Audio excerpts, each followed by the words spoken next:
Alan Knipe. Hello and welcome to the Great Coaches Podcast. It's great. It's great to be here, Paul. Thanks for having me.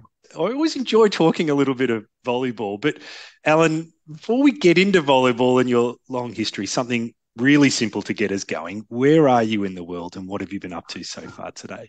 Yeah, I'm in the wonderful Walter Pyramid here on my campus at Long Beach State University, where I'm the head volleyball coach. Beautiful Long Beach, California. As I look out the window on a dark, deep, cold Bucharest night, I am very, very jealous. It is a beautiful day out there. A little windy for us today, but it is a beautiful November day that most people would take as a summer day.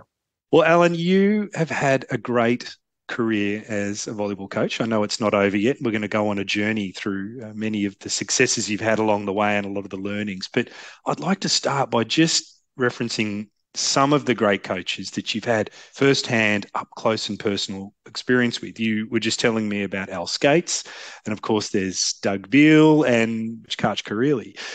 And I'm wondering, Alan, from this perspective, seeing these great coaches up close, what is it you think the great coaches do differently that sets them apart?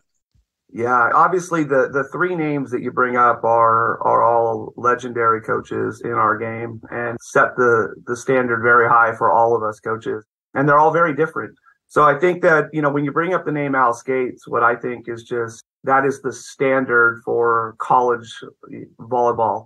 Anyone who aspires to be a great coach in college has to use just a lot of the ways Al went about his business as a coach. One, he did it for a tremendously long period of time. I believe it was 40 plus years. He was also a player at UCLA and coached some of the very best players in the game. But it was really, he innovated the game in many, many different ways, especially in blocking. Thought he was, in my opinion, I got to coach against him, played against him as a coach, and I was the assistant coach for 5 years on staff to coach against him. I was a head coach that coached against him for my 9 years as head coach before I took the 4-year break to coach the national team. And I always really enjoyed coaching against Al because I thought his in-game management of the game was really, really good and significantly ahead of any of the coaches at the college ranks. Obviously he won a tremendous amount of games and he won a whole bunch of national championships. He also did a lot of stuff with USA Volleyball throughout the years, but the way he went about really, I think the block and defense, the help blocking, really zone help blocking, the approach to changing matchups within a game, the way to use your bench. There was a lot of different things that he did. I thought that was pretty special. When you talk about Doug, Doug's really special to me because Doug was my boss when I was the national team head coach, and he was just an amazing boss. He never really got in your area without kind of asking sometimes. You got to ask him, especially if you really wanted Doug to talk volleyball with you and you wanted him to give his input, you really had to ask for it. He wasn't one to come in and just he let you, do your job. But having a coach who's been a 3-time Olympic coach, who's, been a college coach, who's coached in Europe, who's now the president of USA Volleyball and on the FIVB board, and he is Mr. Volleyball for the U.S. all across the world. He was just an amazing go-to for a resource for me in pretty much any area of my coaching life during those 4 years. But if you look back at Doug, he was an innovator. There's so many things that he did and his staff, especially with that 84 team, that is still a big part of the game today. There's a lot of the sets that the names of sets that we use in college and on the national team came from that generation of volleyball. But him and Tony Crabb and Bill Neville and that whole crew that he had around him were pretty special. And there's still a big impact throughout USA Volleyball, but throughout volleyball in general, especially the United States, of what Doug and his crew were able to do. I have not really coached with Karch or even against Karch because obviously he's coaching on the women's side, but I was in the gym for 4 years coaching the men's team while he was coaching with Hugh McCutcheon on the women's team. And I've been we're real close as far as proximity to where the national team's trained, only 20 minutes away. So we're able to see them. I think with Karch, what I would say is my biggest observation and probably compliment to Karch is that it's unbelievable focus and drive. And you've seen this now as a collegiate volleyball player. You've seen it as an indoor Olympic player, a professional player, the best beach player. Olympic gold medalist on the beach, Olympic gold medalist indoor, Olympic gold medalist as a coach on the women's side. His ability to focus in and be single-minded on what his job is and what he's going to get to his goal. I've always had a tremendous amount of respect for that. The other thing was, I think that his probably a little different, probably as a coach than maybe as a player, is watching his team's culture develop, during his tenure. I think that his team in the Tokyo Games was just a perfect example of a team's culture, that you have worked at it, you have maintained it, and spent a lot of intentional moments building that, because I don't remember a whole lot of Olympic teams that lose a couple of starters in pool play and still find a way to win the gold medal. I just have a tremendous amount of respect for Karch in, well, pretty much any area of the game of volleyball. But what he's doing right now with the national team is really enjoyable to watch. And he's got a really good staff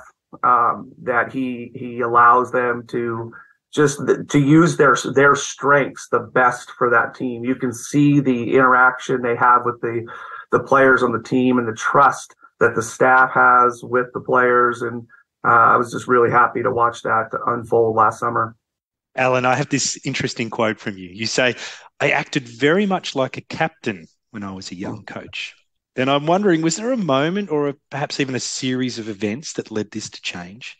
I don't know if there really was a moment. I think it's more of I think I should probably explain what I mean by that first. What I mean by that is, I grew up in a family. My parents immigrated to the United States from Northern Ireland, where we were a big soccer family, and I was the youngest of three. So it was all soccer all the time. And my dad played and my dad coached, and we always ended up being kind of that guy that was the captain of the team, the coach's kid, the hardest worker kid. We would like to think we were.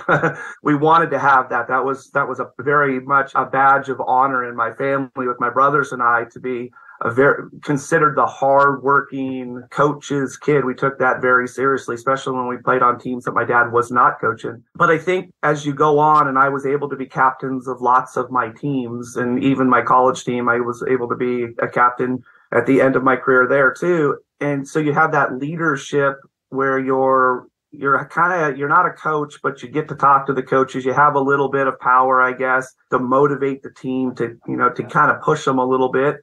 I think it works really well if you have the right personality. And then when you start to coach, until you have more experience and lessons learned, you tend to be who you are. And so I tend to be more of a captain than a coach. And what I meant by that is I carried too much of the emotion of my team for them, instead of and demanding that was such a big part of the game and in practice and in games. And I don't think that was necessarily the best tactical way to go about it as a coach, but in reality, it's kind of the only way It's what's been successful for you as you're entering the coaching world and leaving the playing world. I think it's inevitable that you're going to you bounce back and forth. And then I just think there's a moment where you have enough experience and you have enough lessons learned that I have to have my team, and as I like to say, carry their own luggage. They have to take this. So I have to step back, even if it means sometimes letting them fail a little bit in the moment.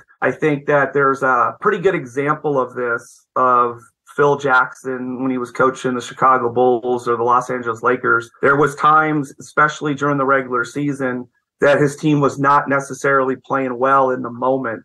And the camera would pan to the bench and he would be very stoic.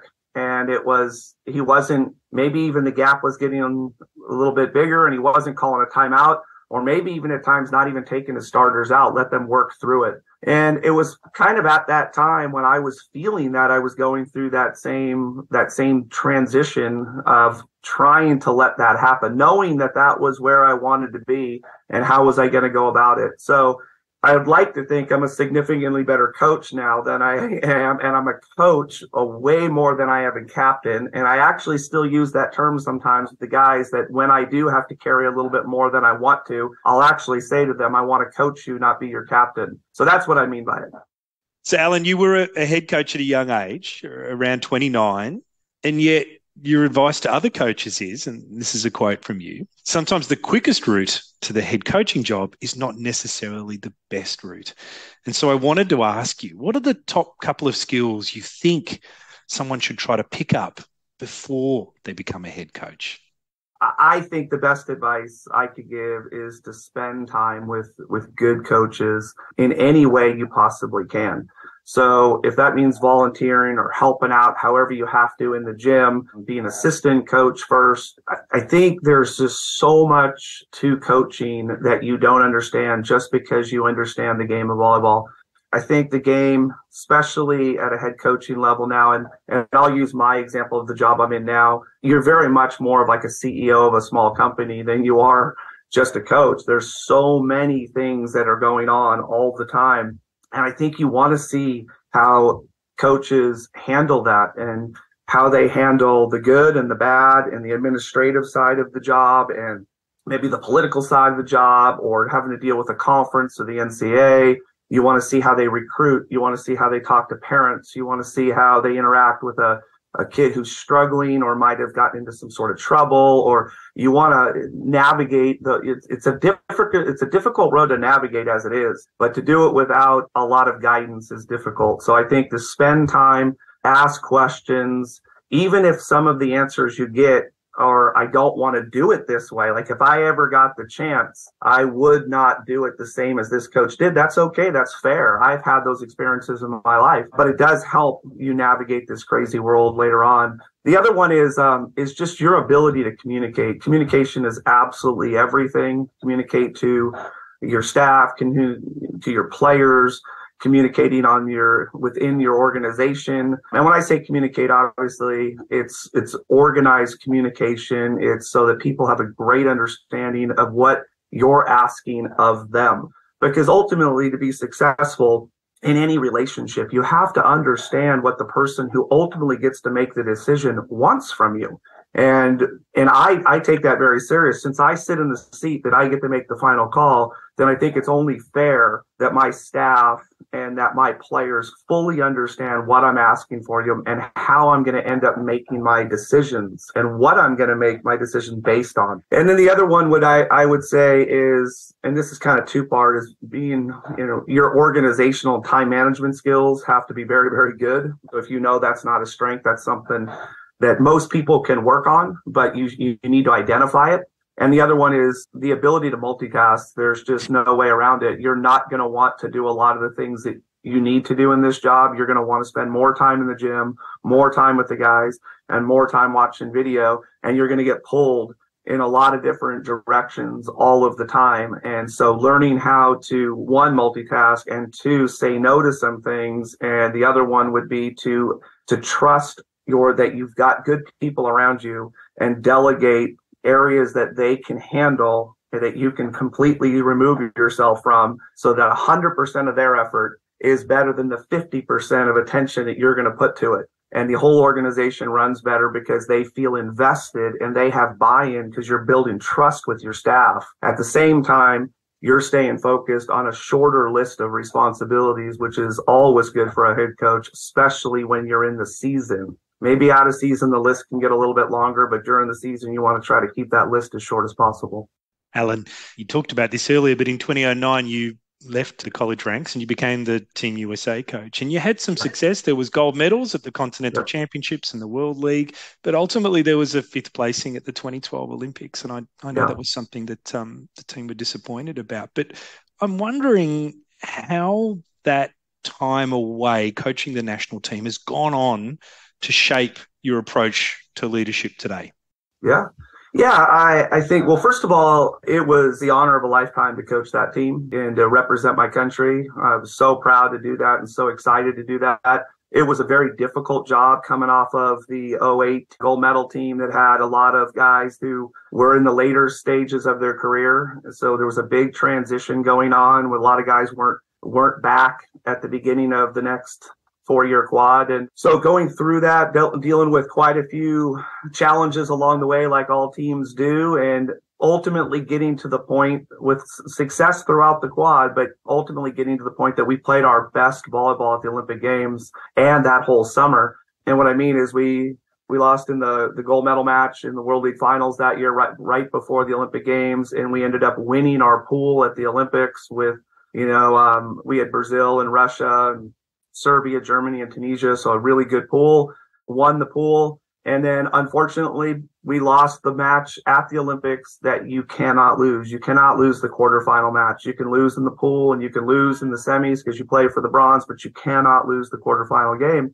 And that will always be very difficult. There's no way around it as a competitor. But I was really, really proud of the brand of volleyball we played the entire summer of 2012. I thought with everything we had been through and all the moving parts, I thought we got to a really, really high level. I thought that the program itself was in a really good situation as far as young talent coming through, the Matt Andersons of the world and David Smiths of the world, those guys coming through the program. I think that the junior and youth teams were poised to be really good. They were playing really well and really at a high level. But what I think I take from it is that it's a very unique job in the sense that, at least when I was doing it, and that is I didn't coach college and the national team. I only coached the USA team. So I took time off from my job here at Long Beach State. And by doing that, the benefit for everybody, I think, and clearly for me, was the way the calendar was set up. I had the summer months with the team. So basically from April, the guys started to come back. And then we would end, in November at the latest. But usually for us, our summer ended somewhere around August. What you had in that time was that focus time with the national team, but all the time around that, which was kind of more of the traditional academic year, the guys were in Europe playing on their pro team. So I had a schedule of getting over there a couple of times a year, meeting with some guys, checking in on some guys. We did have a young group training during the winter block, but it wasn't real stressful because there was no matches being played, no travel. And what we had as a staff is we had a tremendous amount of time to prep for the next summer group coming back, plan and invest in our culture. And this is really where I think that I made the biggest strides personally as a coach of spending lots of time taking culture is a very unique word to kind of throw out there because everyone talks about it. And you have to have a good culture. You have to have trust or whatever it might be, those words that fall into culture. But it's a very difficult thing to start from scratch and develop. How do you start it? How do you even get going? And I think that was where I made the most strides of putting all of that together, a very good plan and build on it, even still building on it today, of where to start, how we're going to do it, how we're going to work on things, and what we want it to look like by the time we get to the end. I think that's what's changed my leadership the most is putting culture at the top of my list of my programs that I coach. And it doesn't mean that X's and O's and blocking and serving, all that's not super important. It just means we have to constantly spend time maintaining, building our culture. And if it's good, water the green spots and work on the brown spots. I've actually heard you say that culture drives behavior and behavior drives results. So what do high-performing cultures have that allows them to influence behavior so well? Yeah, I think it comes down to communication, trust, and accountability, to be honest with you. So you have to have great communication, open and honest communication with your guys. You have to have the ability for players to talk to one another, to talk to the staff to talk to each other. Those lines have to be open. And that sounds easier than it is, because the ultimate goal of culture is to get to the point that everybody feels valued and there's buy-in from the organization, the team, or what have you. And you're not going to get buy-in if you're simply lecturing to your team all the time and it's not a two-way conversation. So you got to get communication going, and especially with the age group I coach now, where you're dealing with 18 to 22-year-olds. And, in the volleyball world, especially in the United States, 18 is still considered pretty young because of how late our guys start playing. So it's unique for them you have to teach them even how to communicate about the game. Like what are they even communicating about? What is the system you're trying to teach? What is it what is the goal of the week or for them? So you have to build up some standards, and this is what we do as a team. This is our system. This is how we pass, serve, block. This is what we'd like to do in these situations. So allow them to start talking to you about it and fail at it, just like learning any other language. I mean, anytime we've been in a classroom that we were learning a second or a third language, we're going to fail at it. And if we're the student that sits in the back and doesn't interact at all, just tries to listen and take the test, we're not going to be very successful at it. So the most successful people in those classroom settings are the ones that are interacting constantly with the teachers. The best teachers in those situations are the ones that are communicating in the language that they're trying to teach on a regular basis and making it very normal in the classroom. Well, first of all, you have to have the language and you have to be consistent with the language. So if you're speaking in a language as a coach different each day, or each coach on your staff speaks different, you're not making it very easy on your athletes. So we define the language, and when our guys speak it in a way that is correct, but not within the language we want to use, we will fix that to the point that we can speak the language in practice and speak it in video and speak it on scouting reports so that I can speak it in matches, in timeouts, in very small bullets or words or phrases that mean paragraphs and training and systems that they understand, because there's so much consistency to it.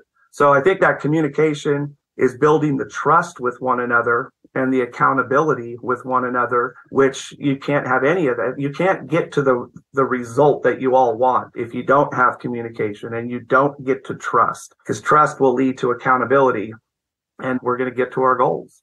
I hear you talk a lot about trust actually in interviews. You call it the bank account of trust. That's right. It's a great analogy. How does it shape the team dynamics? How do you use that analogy? I just think that most actions you take on a daily basis on a team, even how small they are sometimes, are building your trust with your team. Simply arriving to practice on time, ready to practice, is depositing into the trust account. You're here. We can trust you to be here.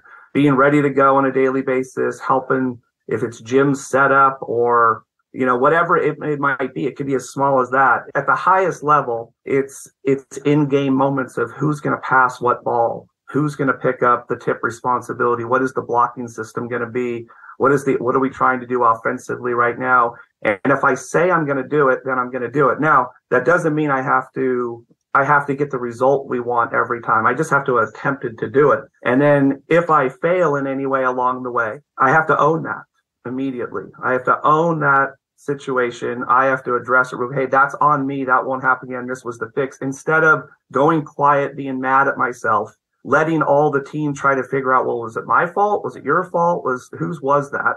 And then, because you get in that moment, as you identify it, say, that was me. Here's what's going to happen on the next time this comes up, and I'll do it. Of course, that means the next time something comes up on the court, the same situation, if you do it or you don't do it, is a very big moment in trust. If you take care of your job, now we can trust that you can make mistakes on the court, but you're going to tell us how we're going to get out of it, and we're going to move forward. So I believe that on a regular basis, on a daily basis, you're making withdrawals or deposits in a trust account with your teammates and your coaches. And obviously, like any other account, you want a lot more deposits than you do withdrawals, because when you use the withdrawals in big moments, you want there to be something there. So we use that analogy all the time. How many deposits can I constantly make on a daily basis into our team culture that helps build our culture? Alan, I've heard you also talk about Mindset Monday. I was really intrigued about it. Could you tell us a little bit about what it means and what the benefit is that you hope it delivers, that its goal is? What's it working towards? Well, I think, first of all, what you want is, if you have a team that you're trying to be successful over a season, sustainable success instead of, random success or here or there, a big win and a bad loss. You're trying to stay away from those peaks and valleys. Then I think it's really, really important that you have your Monday set your week. So meaning we come in every Monday with the same approach, whether we won a tough match, won an easy match, lost a tough match, whatever it might be. They come in and they know exactly what they're going to get. And that is, last weekend is over. It doesn't mean there's not some lessons to be learned from last weekend, but it's over. So we're going to take those lessons. We're going to watch some video of what we could have done better, what was good. We're going to set our goals for the week individually and collectively as a team. We're going to recover on that day also, meaning it's probably not going to be a very heavy physical day, especially for the guys who did a lot of the heavy lifting during the weekend. And then we're going to get some of the guys who didn't get a lot of the lifting, that when I say lifting, obviously the volleyball, in, and we're going to get them a lot of reps with the coaches. So they're in front of the head coach and the assistant coaches getting all the meaningful reps that day. And by the end of the day, we've recovered physically. We've set our goals. We have a good mindset of what we do. We do some visualization that day. We do some just relaxation and breathing just to set the week. And what we're doing is we're closing the chapter of last week. It's done because the most important match of the season is coming up because it's the next one we play.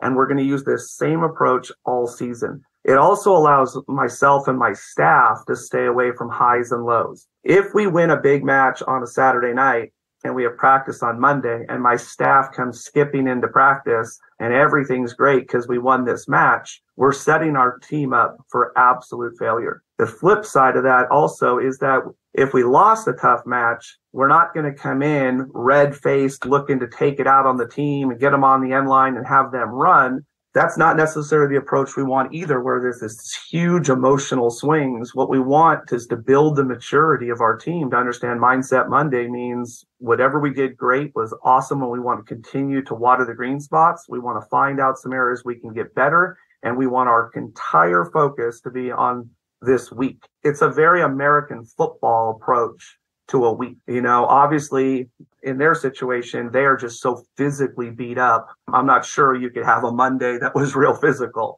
but it's a very methodical. This is what we do on Monday.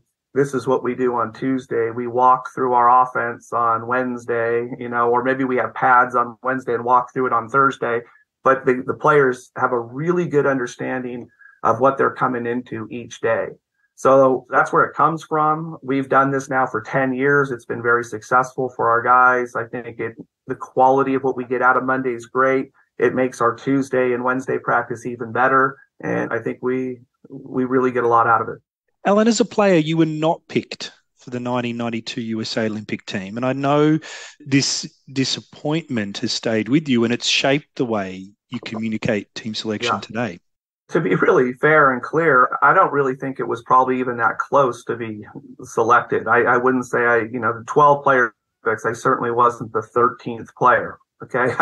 But I was in the gym and part of that training block, and everybody who's gets into the gym likes to believe that they can play volleyball at a high enough level and their aspiration is to play for in the game. So to say it was disappointing would be accurate. And I think that goes for lots of players. I think that I don't know if there's a whole lot of lessons I learned just from that one experience when it comes to shaping rosters. I just think that really when it comes down to making the team, when you're announcing the team and you're meeting with the players about who's going to be on the team on any level, I think what the players want to hear from you is honesty. I think they want to hear real reasons. And hopefully along the way, you were able to give them things that they were trying to work on, that you can actually talk about, like in these areas, we just didn't meet them. It's not that you can't play the game. It's just that I have to pick a very small group of players and we're going to go with this group.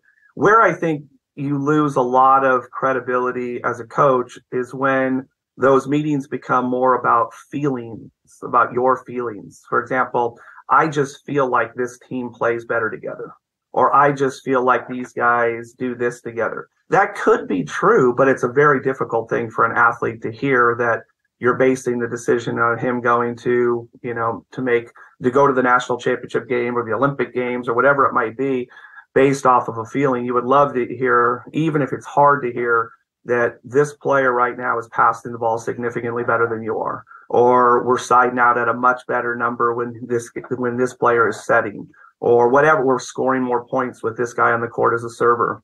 I think that, and if you're willing to do it and you're willing to stat your practices and share the information along the way, it will allow a lot more contacts along the way with your players to talk about things that's why Mindset Mondays are important too, right? Because you're goal setting for them individually, or their goal setting for themselves.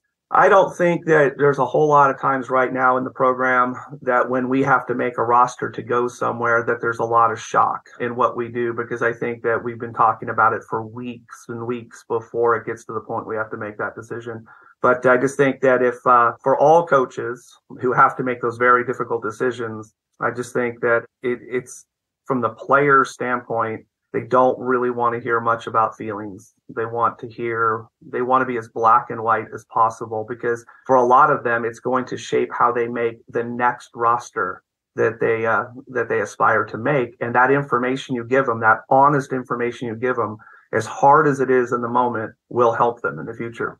Alan, in this interview, you've talked about emotional control a few times, and you've talked about being in that narrow bandwidth and minimizing the valleys and the troughs. And you just talked about feelings again then. And I've also read in interviews where you say you like your teams to be able to manage their aggression and adapt on the court so that they actually minimize their mistakes, which is counter actually to what you hear from a lot of other coaches. But what I wanted to ask you was, when it comes to the game, when it's that Saturday night and you're playing, how do you help people prepare themselves to actually be able to manage their aggression, to have that emotional control?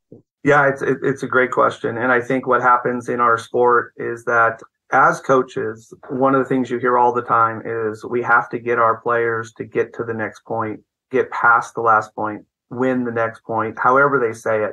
And it's all true.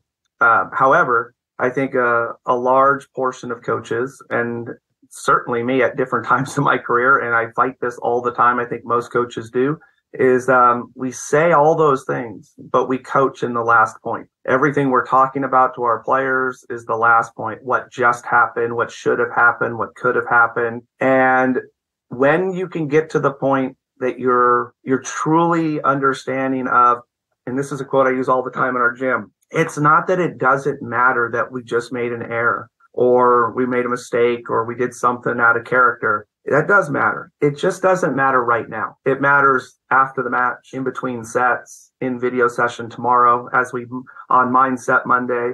But it doesn't matter right now because it doesn't have anything to do with us winning the next point.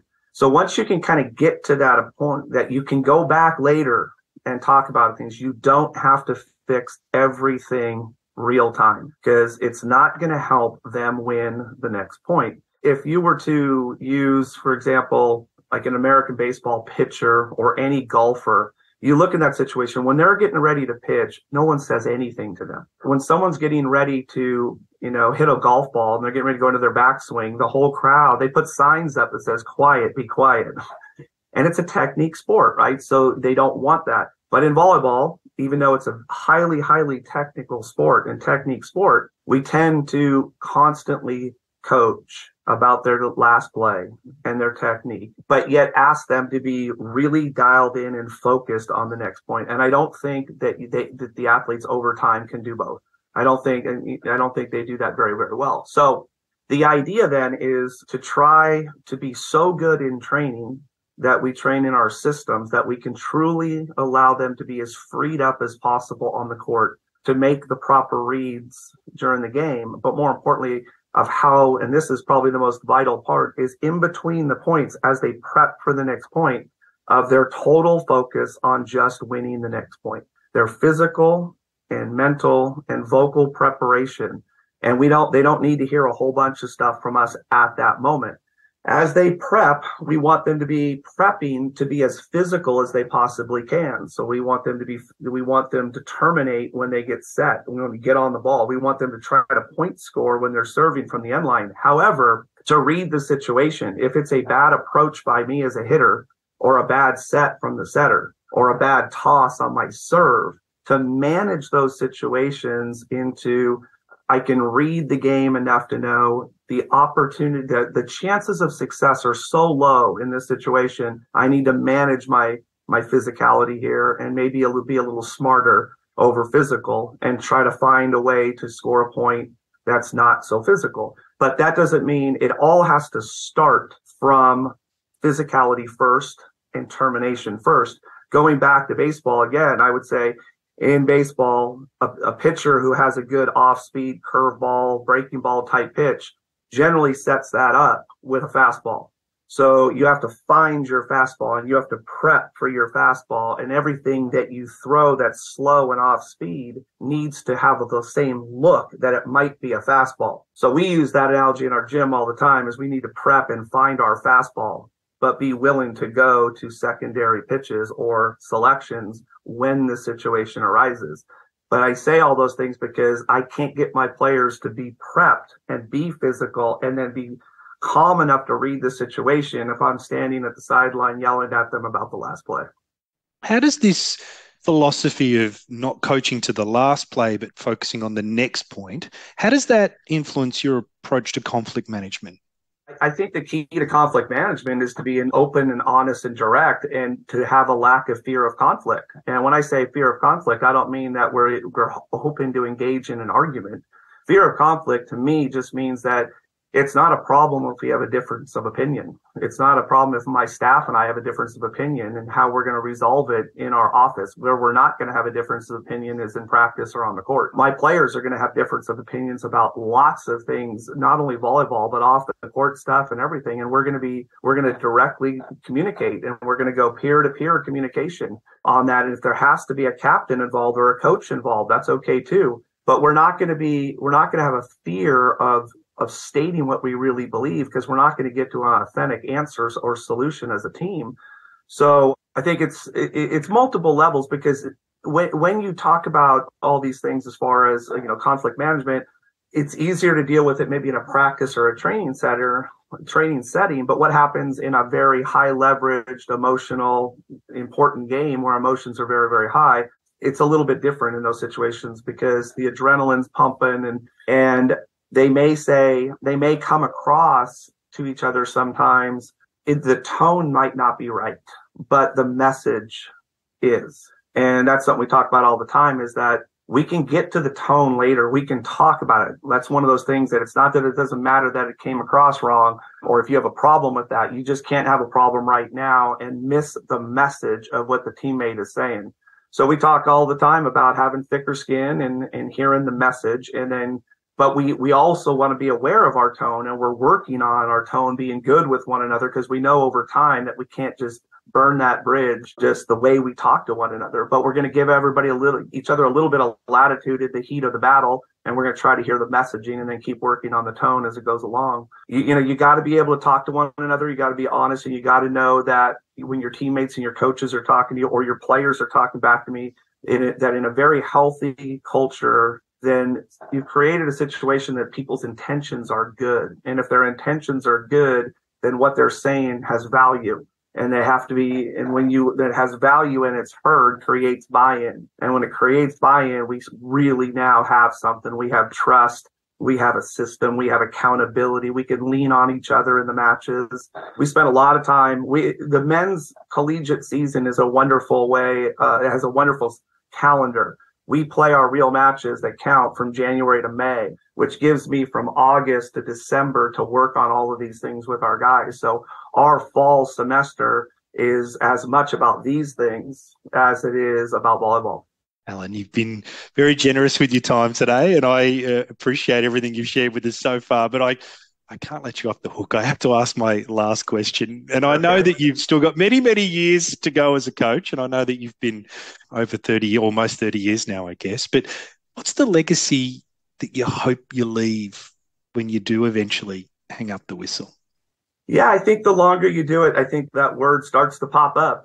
That legacy word starts to pop up, and it's a good thing. And I think it probably, if you were honest with yourself, it probably has changed over the years of maybe what you might want. For me, really, we have a saying in our program over all our trophies and stuff. It says, expect greatness. It's written very vague on purpose. So it doesn't say expect greatness in volleyball or just academics, or we want them to expect greatness in life. I've done this now for a long time, and I'm very understanding that the very, very smallest of percentages of our players will make a living that they can retire off of from just playing the game of volleyball. So they are student athletes here at Long Beach State. So their education is very, very important. Learning how to have life balance, learning how to approach things that we teach in our program that's not just volleyball will apply into their business life, into whatever they do professionally, into their relationships later on in life. So I guess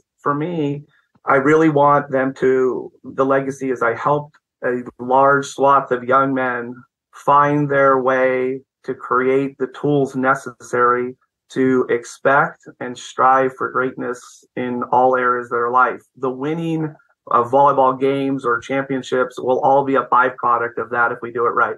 Oh, it's a fantastic saying and a great way to finish. Expect greatness in life. So, Alan, thank you so much for your time tonight. It's been great chatting with you, and I wish you all the best for the season ahead. Awesome. Paul, thank you. It's been a pleasure chatting with you.